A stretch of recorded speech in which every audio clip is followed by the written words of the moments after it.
السلام علیکم۔ اس چھوٹی سی ویڈیو میں آپ لوگوں کے سامنے ذکر کروں گا شیطان کے وسوسے سے بچنے کی قرآنی دعا۔ تو ویڈیو اگر آپ کو اچھی لگے گی تو لائک ضرور کرنا، چینل پہ نئے ہیں تو سبسکرائب ضرور کرنا۔ تو چلیے بڑھتے ہیں ویڈیو کے ٹاپک کی طرف۔ اللہ تعالیٰ نے انسان کے ساتھ نفس بھی جوڑا ہے اور اس کے ارد گرد شیاطین بھی ہیں جو کہ اس پر حملہ کرتے رہتے ہیں، جال بچھاتے رہتے ہیں تاکہ یہ بندہ گناہوں کا ارتکاب کرتا رہے۔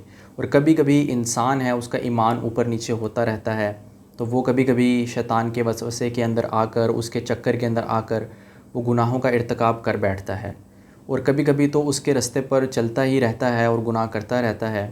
تو گناہ کی طرف بڑھنے سے انسان کی زندگی کے اندر بہت زیادہ مشکلات پیدا ہوتی ہیں، تو ان سے بچنے کے لیے انسان کو گناہوں کو چھوڑنا ہوگا، اور گناہوں کو چھوڑنے کے لیے اس کو شیطان کے وسوسوں سے بچنا ہوگا۔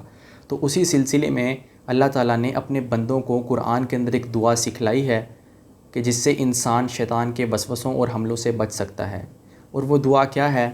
ربی اعوذ بک من ھمزات الشیاطین واعوذ بک ربی ان یحضرون۔ اس دعا کا ترجمہ یہ ہے کہ اے میرے رب، میں آپ کی پناہ مانگتا ہوں شیطان کے وسوسوں سے، اور میں اس بات سے بھی پناہ مانگتا ہوں کہ وہ میرے قریب بھی آئیں۔ یعنی کہ انسان صرف اس دعا میں شیطان کے وسوسوں سے بچنے کی دعا نہیں مانگتا، بلکہ یہ بھی دعا مانگتا ہے کہ وہ شیطان اس کے قریب بھی نہ آئیں، شیاطین جو ہیں اس کے قریب بھی نہ بھڑکیں۔ تو امید ہے یہ دعا آپ کو اچھی لگی ہوگی، اس پر عمل کرنے کی میں بھی کوشش کروں گا اور آپ بھی کوشش کیجیے گا۔ میں آپ سے اگلی ویڈیو میں ملوں گا، تب تک کے لیے اپنا خیال رکھیے گا۔ اللہ حافظ۔